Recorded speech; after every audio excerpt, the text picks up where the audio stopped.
Welcome to my channel. आइए हम समझते हैं एक बहुत ही इम्पोर्टेंट फंक्शन के बारे में जो कि हमारे CSI नेट गेट या IIT जेम या बहुत सारे कंपटीशन एग्ज़ाम जैसे कि NBHM TIFR एग्ज़ाम इन सभी में बहुत महत्वपूर्ण रोल निभाता है। ठीक है, तो ये जो फंक्शन है वो क्या क्या चीज़ बताता है उसके बारे में हम समझेंगे स्टूडेंट। ठीक है, और उसके प्रॉपर्टी क्या क्या होते हैं उसको भी हम लोग डिस्कस करेंगे। ठीक है, तो आइए हम बात करते हैं। वो फंक्शन है हमारे पास phi-n फंक्शन। ठीक है, कौन सा फंक्शन है? phi-n function. phi-n फंक्शन होता क्या है? phi फंक्शन जो है वो z प्लस से z प्लस में डिफाइन होता है। ठीक है, z प्लस मतलब यहाँ पे बात करें पॉजिटिव इंटीजर। ठीक है, तो phi is a function from z plus that is positive integer to positive integer. ठीक है, which is defined as phi n is equals to x belongs to natural number जहाँ x is less than 1. ठीक है, and then co-prime to n. co-prime मतलब क्या होगा? GCD of x and greatest common divisor जो है x और n का वो क्या हो जाए? 1 हो जाए। तो ऐसे सारे x का कलेक्शन जो नेचुरल नंबर से लिया गया हो, ठीक है, या फिर हम बोल सकते हैं पॉजिटिव इंटीजर हो, तो वह सारे हमारे पास x का कलेक्शन जो नेचुरल नंबर का मेंबर हो और x लेस देन n हो, मतलब यहाँ पे जो n लिखा हो उससे एक कम ही हो, मतलब कुछ तो कम हो। ठीक है, और कुछ कम हो और साथ ही दोनों का जीसीडी जो है x और n का जो जीसीडी है ग्रेटेस्ट कॉमन डिवाइजर x और n को डिवाइड करने वाला जो डिवाइजर है वो दोनों ही क्या होना चाहिए? 1 होना चाहिए। ठीक है, तो वह कहलाता है हमारे पास क्या? phi-n। ठीक है, तो ये फंक्शन है। एग्जांपल हम थोड़ा समझते हैं। यहाँ पे phi-n का एक एग्जांपल शॉर्ट में लिखता हूँ मैं। यहाँ पे लिख लेता हूँ phi, है ना, और 2 के बारे में। ठीक है, phi-2 क्या होगा? तो सोचिए phi-2 जो है वो कैसा कलेक्शन होगा? phi-2 ऐसा कलेक्शन हो सकता है, ऐसे नेचुरल नंबर का कलेक्शन हो सकता है जो, है ना, जो क्या होना चाहिए? 2 से छोटा होना चाहिए। यहाँ पे ऐसे x का कलेक्शन जो 2 से छोटा होना चाहिए। यहाँ पे 2 लिखूंगा तो 2 से छोटा नेचुरल नंबर क्या होगा? 1 होगा। ठीक है, तो यहाँ पे हम बात कर रहे हैं कि कैसे नेचुरल नंबर आएगा, तो 1 आएगा। ठीक है, अब 1 क्या है? 1 और 2 के बीच में हमको जीसीडी निकालना है, मतलब ग्रेटेस्ट कॉमन डिवाइजर निकालना है। तो जीसीडी ऑफ 1 2 क्या होगा बताइए? 2 और 1 के को डिवाइड करने वाला क्या होगा? ग्रेटेस्ट कॉमन डिवाइजर क्या होगा? तो एक जो है 2 को भी डिवाइड कर सकता है और एक जो है 1 को भी डिवाइड कर सकता है, और दोनों कॉमन भी है, ग्रेटेस्ट भी है ना। तो ग्रेटेस्ट कॉमन डिवाइजर जो है मतलब ऐसे कॉमन डिवाइजर जो दोनों को डिवाइड कर जाए और लिस्ट हो, है ना। तो यही ऐसा है, 1 जो है वो दोनों को डिवाइड कर सकता है, इसीलिए ये एग्जांपल जो है हमने लिया। तो phi-2 जो है उसकी बात करें तो इसके लिए हम बोलेंगे तो 1 जो है इसका आंसर हो जाएगा। ठीक है, अब हम बात कर रहे हैं कि आगे, है ना, प्रॉपर्टी, इसकी प्रॉपर्टी क्या क्या होती है उसके बारे में। पहली जो प्रॉपर्टी है वो हम बात करेंगे n। ठीक है, n जहाँ पे क्या होगा? यहाँ पे phi p to the power a के फॉर्म में हूँ, n को यदि p to the power a के फॉर्म में, q to the power b के फॉर्म में, r to the power c के फॉर्म में लिखा गया हो, जहाँ p q r जो है प्राइम नंबर हो। ठीक है, और वैसे ही a b c जो है z प्लस में हो, प्राइम नंबर मतलब अभाज्य संख्या। ठीक है, यहाँ पे आप लोग ध्यान रखेंगे क्या बोलते हैं इसको? अभाज्य संख्या। ठीक है, तो अभाज्य संख्या हो और a b c जो है z प्लस के मेंबर हो, तो उस कंडीशन में phi-n का जो मान होता है वो यहाँ पे हम n लिखेंगे, फिर 1 माइनस 1/p लिखना है, 1 माइनस 1/q लिखना है, फिर 1 माइनस 1/r लिखना है। अब टू सो ऑन जितने भागों में डिवाइड होगा, आगे जितने भागों में डिवाइड होगा वैसे ही इसके हम लोग क्या करेंगे? phi-n लिख सकते हैं। ठीक है, दूसरी बात करते हैं हम लोग फॉर पॉजिटिव इंटीजर n के लिए। किसी भी पॉजिटिव इंटीजर n के लिए phi-n का मान n माइनस वन होगा। कब होगा? जब n is prime and n prime number हो। ये तभी हो सकता है जब n क्या है हमारे पास प्राइम नंबर हो। तो phi n is equal to n minus one तभी हो सकता है जब n एक क्या हो, प्राइम नंबर हो। ठीक है, तो आइए इसको हम लोग इस प्रॉपर्टी को भी समझते हैं कि कैसे होगा। ठीक है, तो मैं इसके ऊपर को मिटाता हूं, पहले आपको समझाने के लिए इसको मिटा देते हैं। है, देखिए सबसे पहले इसकी प्रॉपर्टी की बात करते हैं।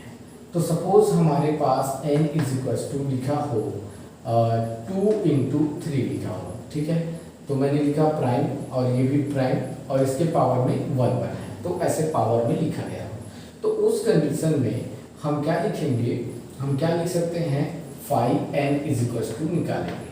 तो फाइव n का लिखने का तरीका क्या हो जाएगा, n को पहले लिखिए तो n तो पूरा होगा, दोनों का मल्टीप्लिकेशन मतलब 6 हो जाएगा। अब हम क्या लिखेंगे, हम लिखेंगे 1 माइनस वन बाई टू लिखेंगे प्राइम के स्थान पे। ठीक है, और वैसे ही 1 माइनस वन बाई थ्री लिखेंगे। ठीक है, ये दो भागों में डिवाइड होने से। अब इसको हमको सॉल्व करना है। ठीक है, तो सॉल्व करेंगे तो क्या होगा, तो यहाँ पे आएगा 6, ये आ जाएगा 1 बाई टू। ठीक है, और ये हमारा हो जाएगा 2 बाई थ्री। तो ये दोनों कट गया। अब यहाँ से 3 एकम 3, 3 दूनी 6, तो इसका जो आंसर आएगा 2 आएगा। ठीक है, समझ में आया? तो इसका आंसर हमारे पास 2 आ जाएगा। ये एग्जाम्पल से हम लोग इसको भी चेक कर सकते हैं। कहाँ का? यहाँ का एग्जाम्पल। ठीक है, 5m लिखा हो तो वह अलग अलग 5m और 5n में चेंज भी हो जाता है। ठीक है, कैसे चेंज होता है उसके बारे में बात करें तो ये ऐसा ही दिख रहा है 5n, मतलब यहाँ पे ये 6 वैल्यू है हमारे पास। तो इसको मैं ऐसा भी रिप्रेजेंट कर सकता हूँ 5 2 इंटू 3 इज इक्वल टू 5 2 अलग से एंड देन 5 3 अलग से। ठीक है, समझ गए? तो देखो इसके एग्जाम्पल के अकॉर्डिंग 5 2 एक प्राइम नंबर है, तो 2 जब भी प्राइम नंबर हो, देखो मैंने लिखा ना 5n माइनस वन होगा, इसका मतलब होगा n जो है यदि प्राइम हो जाए तो उस कंडीशन में n माइनस वन हो जाता है। तो हमारा 5n का जो मान, इस 5n का मान जो होगा उसके अकॉर्डिंग 5 2 का मान जो है 2 में से 1 कम हो जाएगा, तो 2 माइनस वन होगा।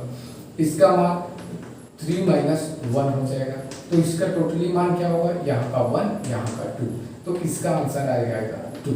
तो ये भी कंडीशन के अकॉर्डिंग हमारे पास ये भी ट्रू होता है, इस लास्ट वाले कंडीशन को भी वो ट्रू सिद्ध करता है। ठीक है, तो ये हमारे पास सिद्ध होगा। दूसरी बात, यहाँ जीसीडी ऑफ mn बोला है। जीसीडी मतलब यह है 2 और 3, ये मैंने लिखा है m को जगह में 2 लिखा है, n की जगह में 3 लिखा है, तो दोनों अब 2 और 3 या 2 and 3 का जीसीडी ग्रेटेस्ट कॉमन डिवाइजर, तो दोनों को कौन डिवाइड कर सकता है, ऐसा कौन सा ग्रेटेस्ट कॉमन डिवाइजर है, तो एक ही ऐसा है जो इन दोनों को भी डिवाइड कर सकता है। इसीलिए हम बोल सकते हैं कि हाँ, इसको 2 भागों में ऐसे हम रिप्रेजेंट कर सकते हैं। ठीक है, तो ये हुआ हमारे पास। अब हम ये प्रॉपर्टी समझ गए, ये प्रॉपर्टी समझ गए, लास्ट वाला प्रॉपर्टी हमने समझ लिया।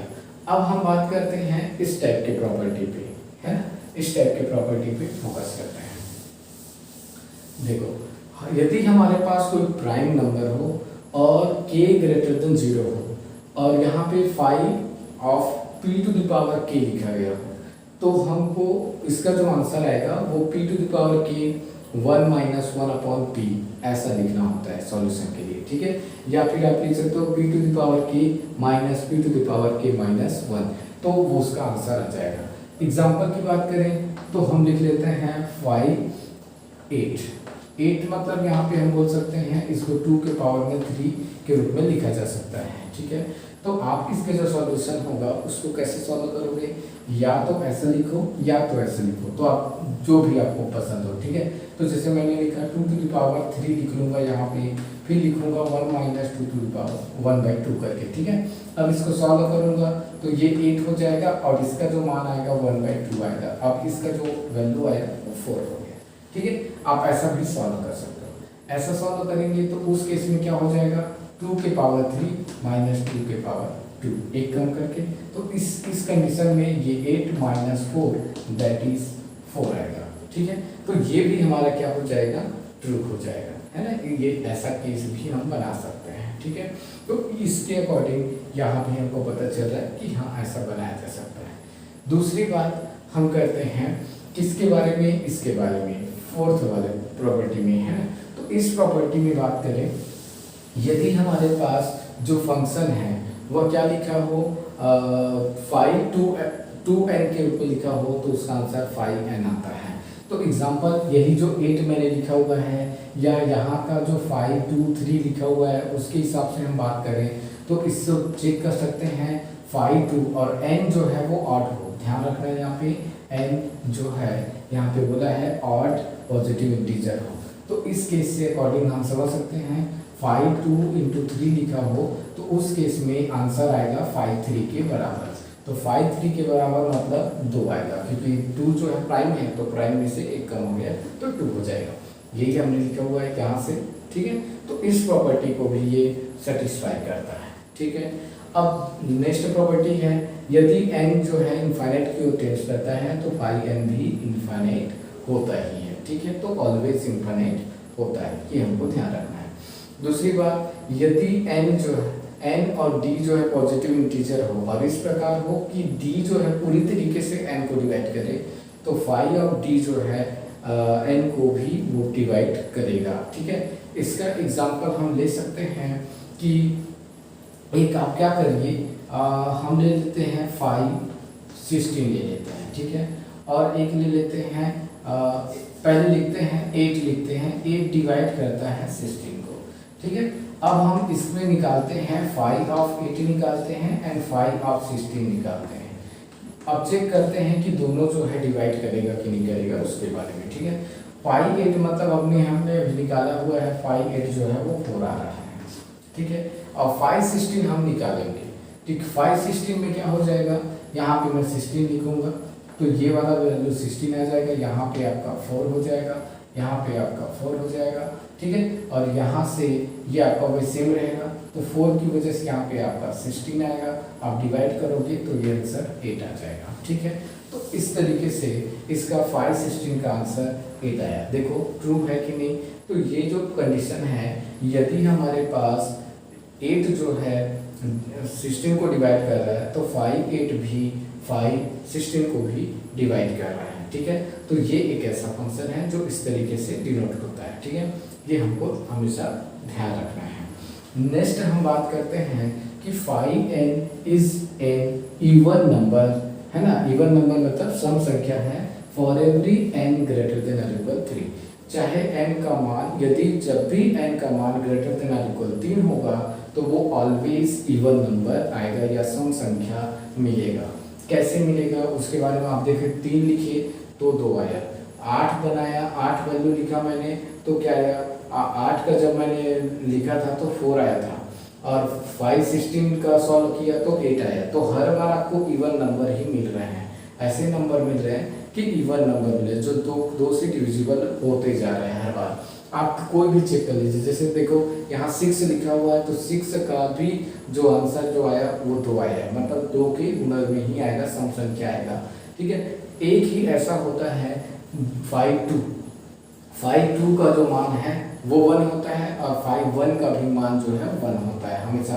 5 1 का मान 1 एंड 5 2 का मान 1 होता है। ठीक है, ये दोनों को आपको अच्छे से याद रखना है। ठीक है, अब आते हैं हम लोग नेक्स्ट फंक्शन के बारे में। तो 5 जो प्रॉपर्टी है नेक्स्ट फंक्शन के लिए, तो हम लोग जानते हैं कि 5n जो है वो ना तो 1 1 होता है और ना ही अनटू फंक्शन होता है। क्यों होता है क्यों नहीं होता उसके बारे में बात करें तो सबसे पहले यदि हम सोचें 5 3 का जो मान निकाला हमने तो उसका भी मान 2 आया हुआ है, और 5 है ना 5 4 का जो मान निकालेंगे उसका भी मान 2 आ रहा है। तो दोनों किसके अकॉर्डिंग क्या आ रहा है, दोनों का मान 2 आ रहा है। यहाँ पे हम लिख सकते हैं 5 4 इन दोनों का मान 2 आ रहा है। लेकिन आपको 3 और 4 इक्वल नहीं मिलेगा। ठीक है, तो इससे ये पता चल गया कि ये जो फंक्शन है वो 1 1 तो नहीं है। ठीक है। क्यों? क्योंकि दो इमेजेस को हमने बराबर लेके चला लेकिन एलिमेंट बराबर नहीं आ रहा है, इसका मतलब ये 1 1 फंक्शन नहीं है। दूसरी बात हम बात करें ऑनटू फंक्शन क्यों नहीं है उसके बारे में। तो ऑनटू फंक्शन इसलिए नहीं है क्योंकि हमारे पास जो 5 फंक्शन है ना वो इस तरीके का फंक्शन है जेड प्लस से जेड प्लस में। तो प्लस इस साइड में कितने मेंबर है 1 2 3 4 5 ऐसे सारे मेंबर है ना। वैसे ही इस साइड 1 2 3 4 5 सबका मेंबर है। तो 1 का इमेज 1 पे बनेगा, 2 का इमेज आपका 1 पे बन रहा है, क्यों? क्योंकि 5 फंक्शन के अकॉर्डिंग। वैसे 3 का इमेज 2 पे बन रहा है, 4 का इमेज 2 पे बन रहा है। ये देखो ये जो 3 है ना ऑड हो जाएगा और ऑड तो कभी आता ही नहीं है। कोई भी आप मेंबर ले लीजिए 5 का मान ऑड वैल्यू नहीं आएगा जब n का मान आप 3 से ऊपर रखेंगे तो, ठीक है। तो 1 2 में तो आ गया आपका इतना, लेकिन 3 से जब ऊपर रखेंगे तो आपको 3 तो मिलेगा नहीं, 5 नहीं मिलेगा, 7 नहीं मिलेगा। मतलब पूरे ऑड नंबर जो है ना, पूरे ऑड नंबर 1 को छोड़कर सारे ऑड नंबर जो है वो बच जाएंगे, ठीक है। यहाँ पे बच जाएंगे और खाली हो जाएगा, मतलब यहाँ पे बचा रहेगा कुछ न कुछ, वो इमेज नहीं बन पाया। तो इमेज नहीं बन पाया और खाली छूट गया, उसी को तो हम कहते हैं कि वो नॉट ऑनटू है। रेंज जो है वो जेड प्लस के इक्वल नहीं आया तो वो नॉट ऑनटू है कहेंगे। तो इसीलिए हम बोल पा रहे हैं कि ये नॉट ऑनटू है, क्योंकि 3 जो है ऐसा कोई भी एलिमेंट नहीं है इस साइड जिसका इमेज 3 पे बने, ऐसा कोई भी इमेज नहीं है जिसका इमेज 3 पे बने, इसीलिए ये ऑनटू नहीं है, ठीक है। तो ये सारे जो प्रॉपर्टी है हमारे पास फाई एन का प्रॉपर्टी है स्टूडेंट, ठीक है। तो इसको आप अच्छे से समझेंगे, ठीक। और यदि आपको इनमें से और कुछ भी डाउट हो तो मेरे को कमेंट करके बताइएगा स्टूडेंट, ठीक है। चलिए अब इसके बाद हम लोग नेक्स्ट फंक्शन को पढ़ेंगे। तो आइए समझते हैं दोस्तों एक और महत्वपूर्ण टॉपिक जो कि है group under multiplication modulo n, ठीक है, जिसको हम पढ़ते हैं UN से, ठीक है। यह एक ऐसा ग्रुप है जहाँ पे ऐसे x बिलोंग्स टू z रहता है जहाँ x vary from 1 to strictly less than n and GCD of x into n is equal to 1, ठीक है। x और n का जो जीसीडी होगा मतलब ग्रेटेस्ट कॉमन डिवाइजर होगा वो हमारा क्या होगा 1 होगा, ठीक है।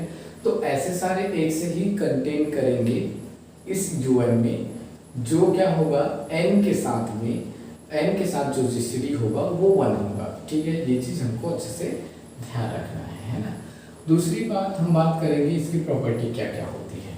तो पहली प्रॉपर्टी ये होती है कि UN is a finite abelian group for every n belongs to natural number of order phi n, जो कि मैं अभी बताया हूँ कि फाई n फंक्शन क्या होता है, ठीक है। तो इसलिए UN जो है क्या होता है फाइनाइट अबेलियन ग्रुप होता है for every n belongs to natural number के लिए, और ऑर्डर उसकी क्या होती है फाई n ऑर्डर की होती है, ठीक है। ये चीज हमको अच्छे से ध्यान रखना है। दूसरी बात UN for every n belongs to n greater than और इक्वल 3 के लिए ये ऑलवेज इवन होता है। इवन किस लिए होता है? क्योंकि फाई n जो है वो हमारा इवन होता है, ठीक है। फाई n जब भी हम डिग्री उसका क्या निकालेंगे फाई n जो है n ग्रेटर देन और इक्वल 3 पर क्या होता है ऑलवेज इवन होता है, तो ये भी क्या होगा ऑलवेज इवन ही होगा। नेक्स्ट बात करेंगे थर्ड पे, UN जो है for every n greater than और इक्वल 3 पे has even number of self inverse element, ठीक है। सेल्फ इनवर्स जो एलिमेंट होगा मतलब स्वयं जो प्रतिलोमी एलिमेंट होगा वो ऑलवेज क्या होगा इवन नंबर होगा, ठीक है। और यह चीज हम लोग चेक करेंगे। नेक्स्ट हम बात करते हैं यहाँ पे फोर्थ प्रॉपर्टी की। UN जो है for every n greater than और इक्वल 3 पे always odd number of element of order 2 रखेगा, ठीक है। Odd number of element of order 2 रखेगा। क्यों रखेगा? हेंस इसी कंडीशन की वजह से hence it always has odd number of subgroup of order 2, मतलब इसलिए UN के पास ऑड नंबर ऑफ ऑर्डर 2 का सबग्रुप मौजूद है, ठीक है। अब हम बात करते हैं पांचवा प्रॉपर्टी हमारे कहता है कि it is a cyclic group if n is equals to p to the power k where p is odd prime, p is क्या हो odd prime, ठीक है। ऐसे हम बात करें u2 जो है आइसोमॉर्फिक होता है singleton 2k, u4 is isomorphic होता है z2k, u2 to the power 2 जो है वो आइसोमॉर्फिक होता है z2 cross z2 direction z2 to the power 2 minus 2k, ठीक है। तो ये चीज हमारे पास है।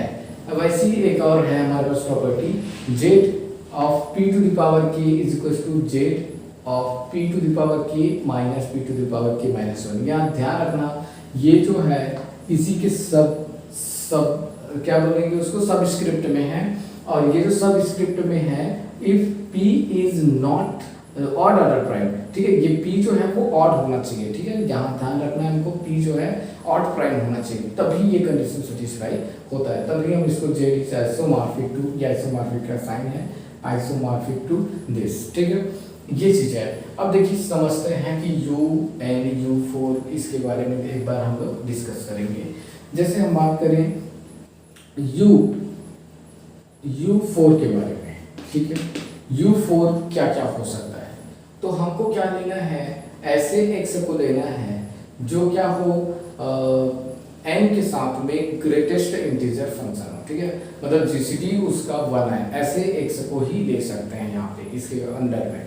तो देखो हम बात करें 4 का जीसीडी 1 किसके साथ आ सकता है, तो देखो 1 और 4 दो मेंबर हो तो 1 को 1 डिवाइड कर सकता है और 4 को भी 1 डिवाइड कर सकता है, तो ग्रेटेस्ट इंटीजर में आ जाएगा 1, तो इसीलिए हमारे पास क्या हो जाएगा 1 एक ऐसा मेंबर जरूर है जिसका दोनों का ग्रेटेस्ट इंटीजर जो फंक्शन डिवाइजर जो है वो ऑलवेज 1 आएगा, ठीक है। दूसरी बात करें यदि हम 2 और 4 की जीसीडी बात करते हैं, किसके बारे में, 2 और 4 की जीसीडी की बात करें, तो 2 और 4, तो 2 को देखो 1 भी दोनों को डिवाइड कर सकता है, 2 भी दोनों को डिवाइड कर सकता है, तो 2 सबसे लार्जेस्ट मेंबर हो गए जो कि दोनों को डिवाइड कर सकता है, इसलिए इसकी जीसीडी क्या होगी 2 होगी। अब हमको क्या चाहिए था, ऐसे x को ही लेना है जिसकी जीसीडी 1 है, तो ये 2 जो है यहाँ पे मौजूद नहीं होगा, ठीक है, तो इसलिए हम यहाँ पे 2 नहीं लिख सकते। अब बात करते हैं हम लोग 3 और 4 के बारे में, क्या 3 और 4 आपस में डिवाइड हो सकता है, क्या नहीं हो सकता, तो 3 को 1 डिवाइड कर सकता है, 4 को भी 1 डिवाइड कर सकता है, और उसके अलावा इन दोनों को और कोई चीज डिवाइड नहीं कर सकता एक साथ, ठीक है, जो दोनों को में कॉमन भी हो, तो कॉमन वाला जो है वो 1 ही हो सकता है, इसीलिए 3 जो है एक ऐसा मेंबर है जिसका इन दोनों का जीसीडी हमारा 1 आ जाएगा, तो हम 3 मेंबर को यहाँ लिख सकते हैं। क्यों लिख सकते हैं, क्योंकि हमको ऐसे मेंबर को लिखना है जिसका जीसीडी n के साथ में 1 आ जाए, तो ऐसा मेंबर कौन है, 3 है, तो ये जो है ऐसे है, ठीक है। इससे हमको समझ में आया कि u4 इज इक्वल्स टू 1 3। अब मैंने यहाँ पे बताया भी था कि 5 4 क्या होता है, 5 4 का जब मान निकाले थे हम लोग 2 आया था, तो इसीलिए मैंने बोला कि u4 un का जो ऑर्डर होगा वो 5n के बराबर होगा, ठीक है। तो यहाँ पे हमने लिखा हुआ है ना कि ये लिखा है कि un, यहाँ पे un is a finite abelian group है ना ऑफ ऑर्डर 5n, तो 5n के ऑर्डर के बराबर होगा। ऑर्डर मतलब यहाँ पे क्या होगा, जितने भी नंबर ऑफ एलिमेंट है उसको शो कर रहा है, तो इसके एलिमेंट u4 का कितने एलिमेंट है, 2 एलिमेंट है, तो 5 4 हमने निकाला तो भी 2 आ रहा है ना, तो वही शो कर रहा है कि इसकी ऑर्डर कितनी है, 2 है, ठीक है। तो हमारा ये जो प्रॉपर्टी है ये सेटिस्फाई हो रहा है। अच्छा, अबेलियन ग्रुप है, ये मैंने क्यों बोला अबेलियन ग्रुप है, ये इसलिए कह रहा हूँ क्योंकि हर एक जो है वो यहाँ की बात करें तो हर एक जो ऑर्डर है u4 की जो ऑर्डर है वो ऑलवेज आइसोमॉर्फिक होता है z के बारे में, ठीक है, z से आइसोमॉर्फिक होता है, और z जो है z2 और z4 या जो जितने भी मैं z के बारे में बात करूं और मॉडुलो n के बारे में बात करूं तो zn के मॉडुलो n होने से वो सभी जो है वो क्या रहते हैं, अबेलियन तो होता ही है, तो अबेलियन ये ऑलवेज अबेलियन रहेगा, ठीक है। और इसीलिए ऑलवेज जो मैं बोल रहा हूँ कि ये आइसोमॉर्फिक होता है Z2 के, है ना, Z2 टू द पावर ऐसे इस फॉर्म में रहता है, तो इसलिए आइसोमॉर्फिक तो होगा ही होगा। इसलिए हम बोल सकते हैं कि ये जो है हमारे पास आइसोमॉर्फिक है और अबेलियन ग्रुप ही है। ठीक है, ये जो इसको आप बोलोगे कि ये हमारा U4 जो है आइसोमॉर्फिक है Z2 के, और Z2 जो है साइक्लिक भी होता है, अबेलियन भी होता है, इसलिए U4 जो है वो साइक्लिक और अबेलियन दोनों हैं। ठीक, अब आते हैं नेक्स्ट प्रॉपर्टी में। नेक्स्ट प्रॉपर्टी में हम बोलेंगे UN जो है for every n belongs to greater than और इक्वल 3 के लिए इज इवन ऑर्डर ग्रुप। तो देख लो इसका ऑर्डर कितना आ रहा है, 2 आ रहा है, और ऑर्डर 2 आ रहा है मतलब वो इवन है। तो ऐसे n का मान आप जैसे ही ग्रेटर देन और इक्वल 3 रखेंगे तो वो ऑलवेज इवन ऑर्डर ग्रुप को जनरेट करेगा, इसीलिए हमने ऐसा लिखा। ठीक, अब आते हैं हम लोग कि इसका जो सेल्फ एडजॉइंट जो है, इनवर्स जो है, ठीक है, सेल्फ इनवर्स एलिमेंट जो है वो ऑलवेज क्या होना चाहिए, इवन होना चाहिए। तो देखो सेल्फ इनवर्स का मतलब यहाँ पे क्या होगा, इसके बारे में बात करूँ मैं, सेल्फ इनवर्स के बारे में। तो सोचिए यहाँ पे 3 1 है और यहाँ पे क्या है हमारे पास 3 है। तो अब सोचिए 1 को मैं कितने टाइम क्या करूं, इनवर्स अब मेरे को लाना है, तो मैं कितने टाइम 8 मल्टीप्लाई करूं, कितने टाइम मल्टीप्लाई करूं कि 1 आ जाए। ठीक है, तो आप सोचिए 1 को 1 टाइम ही मल्टीप्लाई करोगे तो 1 आ जाएगा, सिंपल सी बात है, मल्टीप्लिकेशन मॉडल है। ठीक है, तो 1 को 1 टाइम मल्टीप्लाई करोगे तो 1 आ जाएगा, इसलिए 1 जो है हमारा क्या हो गया, सेल्फ इनवर्स है। ठीक है, दूसरी बात, यदि मैं बात करूं 3 के बारे में, तो 3 को मैं कितने टाइम मल्टीप्लाई करूं कि वह क्या आ जाए, 3 आ जाए। ठीक है, तो अब यहाँ पे हम चेक करते हैं। तो पहले तो हम क्या करेंगे, 3 का 2 टाइम मल्टीप्लाई करके देखते हैं। तो जब 2 टाइम मल्टीप्लाई करेंगे तो यहाँ पे 9 आएगा। ठीक है, अब 9 आएगा तो उसको हम क्या लेना है हमको मॉडुलो लेना है। मॉडुलो लेंगे, कितना मॉडुलो हमको कितना लेना है, n मॉडुलो लेना है। n कितना है हमारे पास, 4 है। तो 4 जब हम n मॉडुलो लेंगे तो इसके हिसाब से कितना आएगा, जब आप 4 से इसको डिवाइड करोगे कितना शेष पर बचेगा, तो वो आएगा 1। ठीक है, तो ये हो गया हमारे पास 1। अब हम क्या करते हैं, 3 का पावर 3 करेंगे तो क्या आ जाएगा हमारे पास, इसके साथ मल्टीप्लाई कर दो तो 3 आ जाएगा। ठीक है, तो 3 के पावर 3 करने से ही वो क्या है, 3 आ रहा है, मतलब 3 ही उसका क्या है हमारे पास, बोला जाए तो 3 पावर करने से ही वो 3 आ रहा है, इसीलिए हम बोल रहे हैं वो सेल्फ इनवर्स एलिमेंट है। मतलब जितने जो भी एलिमेंट है उतने ही टाइम हम मल्टीप्लाई कर रहे हैं तभी हमको क्या मिल रहा है, सेम वैल्यू मिल रहा है, इसीलिए हम बोल रहे हैं ये जो है सेल्फ इनवर्स है। ठीक, समझ गए, तो ऐसे हम लोग समझेंगे। अब आते हैं हम लोग इसके आगे का क्वेश्चन पे। UN for every n greater than और इक्वल 3 के लिए always odd number of element, odd number of element of order 2। ठीक है, hence it always has odd number of subgroup of order 2।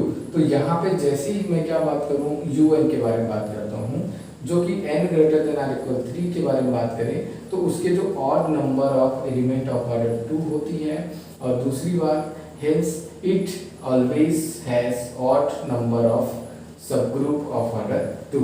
तो यदि हमारे पास क्या होता है कि UN के पास क्या हो, ऑड नंबर ऑफ ऑर्डर 2 का एलिमेंट हो, तो उस केस में हमारे पास ऑड नंबर ऑफ सबग्रुप ही ऑलवेज रहता है। ठीक है, तो एग्जाम्पल के बारे में बात करें तो इसके एग्जाम्पल में चेक कर सकते हैं इसको। ठीक है, तो ये ऐसा सबग्रुप है, ऑड नंबर ऑफ क्या हो रहा है, एलिमेंट। ठीक है, odd number of element of order 2 होना चाहिए। तो ऑर्डर 2 का ऐसे कौन सा एलिमेंट है जो ऑर्डर 2 का है, देखिए आपने इसी को तो निकाला था। ऑर्डर हम कैसे निकालते हैं, किसी ग्रुप का ऑर्डर कैसे निकालते हैं, तो पहले तो हम एलिमेंट का ऑर्डर निकालेंगे। तो एलिमेंट का ऑर्डर जो है यदि हम ऐसा क्या पावर करें जिससे जिसके लिए वो आइडेंटिटी मेंबर को शो करे। तो इसमें आइडेंटिटी मेंबर कौन है, 1 है, और 1 का आइडेंटिटी मेंबर 1 आइडेंटिटी मेंबर है, ठीक है। और 1 का ऑर्डर कितना होगा, 1 ही होगा। क्यों, क्योंकि 1 का आइडेंटिटी मेंबर है, इसलिए उसका ऑर्डर क्या होगा, यूनिक रहता है और 1 होता है, ठीक है। अब 3 के बारे में बात करेंगे। तो 3 जो है उसकी ऑर्डर की बात करें तो 3 का ऑर्डर कितना होगा, 3 का ऑर्डर भी 2 होगा। क्यों 2 होगा, क्यों 2 होगा, क्योंकि यदि हम 3 का स्क्वायर करेंगे तो ऐसा क्या करें जिसके बाद वो क्या आ जाए, 1 आ जाए। क्या स्क्वायर करें, क्या मल्टीप्लाई करें, उसके बाद उसका ऑर्डर क्या वहाँ पे इक्वल जो है 1 आ जाए। तो यहाँ पे 1 मतलब आइडेंटिटी मेंबर आ जाए, ठीक है। ऐसा पढ़ते हैं ना, a to the power n is equal to e आ जाए, तो n जो है वो उसका a का ऑर्डर होता है, ठीक है। तो इस तरीके से हम ये समझ रहे हैं कि यहाँ पे 3 का स्क्वायर हमने किया तो 9 मिलेगा, और मॉडुलो जब हम 4 लगाएंगे तो यहाँ से 1 आ जाएगा, क्योंकि शेषफल 1 आएगा। इसलिए ऑर्डर ऑफ 3 के बारे में बात करें तो ऑर्डर ऑफ 3 जो है वो 2 है। वो कितना है, 2 है। 3 का जो ऑर्डर है वो 2 है। तो ऑड नंबर, देखिए क्या बोल रहा हूँ, odd number of element of order 2। तो odd number of element of order 2, इसका मतलब क्या बोला, ऑर्डर 2 के कितने नंबर ऑफ एलिमेंट है, एक एलिमेंट है, और एक क्या है, ऑड है, ठीक है। तो odd number of element of order 2 मतलब हमारे पास 3 और 2 ऑर्डर के एक ही एलिमेंट है, और एक ही एलिमेंट है तो इसीलिए एक ही सब ग्रुप हमको यहाँ से यहाँ पर मिलेगा। तो इसका जो सब ग्रुप मिलेगा वो ऑर्डर 2 का, और वह सब ग्रुप होगा वो यूनिक होगा, और ऑर्डर 2 का जो एलिमेंट होगा वह भी ऑड होगा, और ऑड जो है वो 1 है, ठीक है। एक ही उसमें एलिमेंट मिलेगा। नेक्स्ट बात करते हैं पांचवा प्रॉपर्टी की।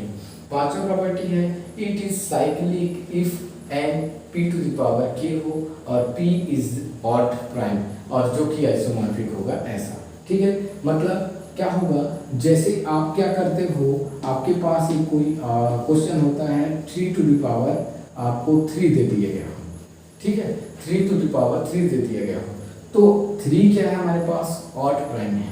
और यदि ऑड प्राइम है तो उस केस में ये किसके आइसोमॉर्फिक होगा, ये किसके आइसोमॉर्फिक होगा, Z p to the power 3 मतलब 3 to the power 3 minus 3 to the power 2 इसके आइसोमॉर्फिक होगा।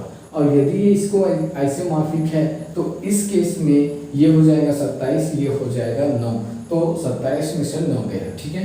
या 27 माइनस क्या करेंगे हम लोग, 9 करेंगे, ठीक है। तो जो भी उसका आंसर आता है उसके आइसोमॉर्फिक होगा, मतलब Z18 के आइसोमॉर्फिक होगा।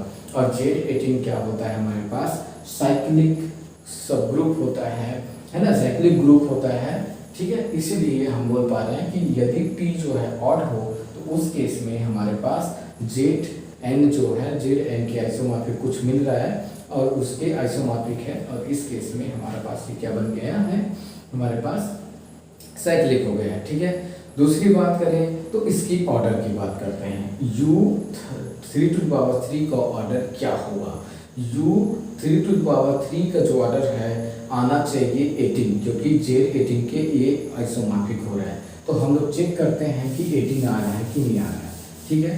तो हम क्या कैसे चेक करेंगे, तो चेक करने का तरीका है हमारे पास 5 3 टू द पावर 3 निकाल लीजिए।